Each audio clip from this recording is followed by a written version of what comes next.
Hey, what's going on, everybody? Welcome back to the channel. So I am doing it again. I'm sending more cards to CIA auctions. My honest review of CIA auctions from my first submission was honestly, I was pleased. I was very pleased with the outcome, and I had better success through CIA auctions than I ever had through eBay. So I'm doing it again. But this time I'm approaching it a little bit differently because of the cards that I'm sending. So what you're going to see in this submission is you're going to see some very oddball cards or items. In fact, you might even call some of this stuff strange. So even more than oddball. When I think of oddball, I think of like 1950s food issues. But these are not that, and they're foreign stuff. It's stuff that you've never seen probably, and it's stuff I've had in my collection, just no longer fits. So I'm ready to part with it. I'm ready to let it go, and off to CIA auctions. It's gonna go again. The first item here is it's a how to play booklet from Spalding, or not Spalding, I'm sorry, Louisville Slugger. And this is from 1943. So it's got some interesting stuff here. I don't really know if CIA auctions will allow me to sell this item or auction it off. If not, that's fine. But it's got a young Joe DiMaggio in it, and then the rest of it is like how to play shortstop and how to play each position, all narrated by Rogers Hornsby. So there's a lot of good information in here, and I think any baseball enthusiast, anybody who loves the history of baseball will like this item. So that's the first item. Second item is an ungraded 1952 Bobby Thompson Redman tobacco without the tab. This was a cool item. I intended on getting it slabbed at some point, and I chose not to. But it does talk about his shot heard round the world home run. So I kind of like that, the history of it. And then let's go into the oddball stuff. So the first thing is, let's start on this side.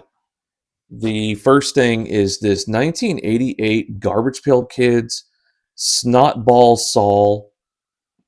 I just thought it was kind of a just a different thing to have in my collection, but it no longer fits. So next thing, I'm trying out some non-sport stuff. And we're going to start off with this 1952 Dixie Lids of John Wayne. So this is pretty cool item, and just kind of oddball to the extreme, I think. But here's the Nelson's Cloverland ice cream ad on the back. Really early John Wayne card. Here's a favorite of mine. So this, first off, let me say this. During the 1940s, while the U.S. was at war, they weren't really the gum companies weren't really producing any cards. So a lot of what you're going to see here is what other countries, particularly Canada, was producing during the 1940s. And here's a prime example of it. This is a 1940s Cracker Jack Sport card number 34 depicting baseball, and on the back it's a Walter M. Lowney company out of Montreal that was sponsored by Cracker Jack, I suppose, to do this. Anyway, I really like the image of this card, and I have a higher graded copy, so I'm just letting this one go. It's a duplicate. So anyway, really, really awesome image, though, I thought. The next one is another Canadian issue. This is a 1946 Kellogg's Portraits of the Presidents. This is card number 1, George Washington. So if I have any George Washington enthusiast, presidential enthusiast. Here is a good example. And I'm going to hold this card for later.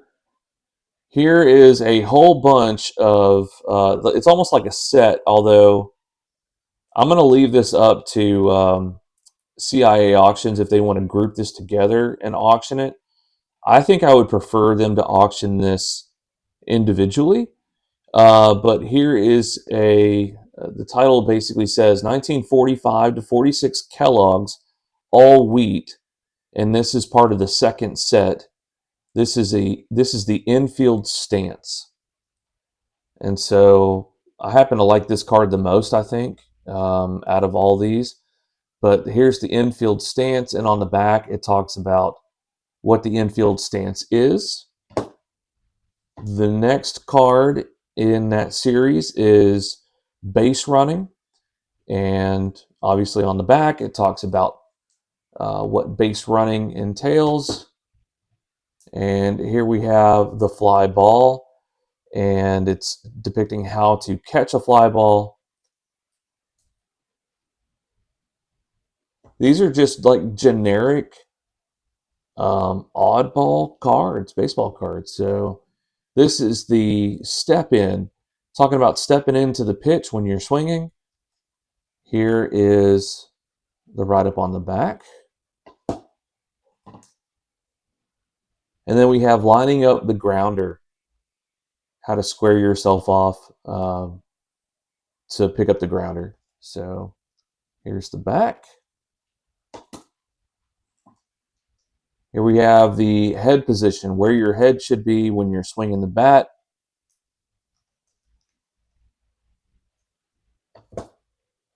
And we have the hook slide. I like this card as well. And the back. Two more in this little set. We have the throw from the outfield. And the back. Last one here, we have the batting trick.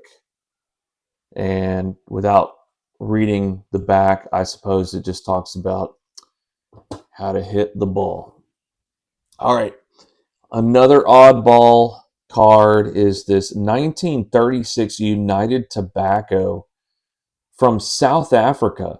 This is the sports and pastimes in South Africa, and this is the inter-provincial baseball. And it's actually a pretty card. I like that solid red uniform and that blue sky and the pastel colors that they're using. Kind of that Art Deco design a little bit on this. And here's an interesting write-up on the back. I believe that is whatever language that is. I think it's on the back. You've got English, and then you've got I guess whatever they speak in South Africa. Then you have the 1947 Signal Oil or Gasoline Company Pacific Coast League card of Brooks Holder while he was playing for the Oakland Oaks. I like this card. I like the details on the card and the cartoons. And then here's the back of that. And then you've got this 1967 team issue Houston Astros Eddie Matthews. And this is a really cool card. The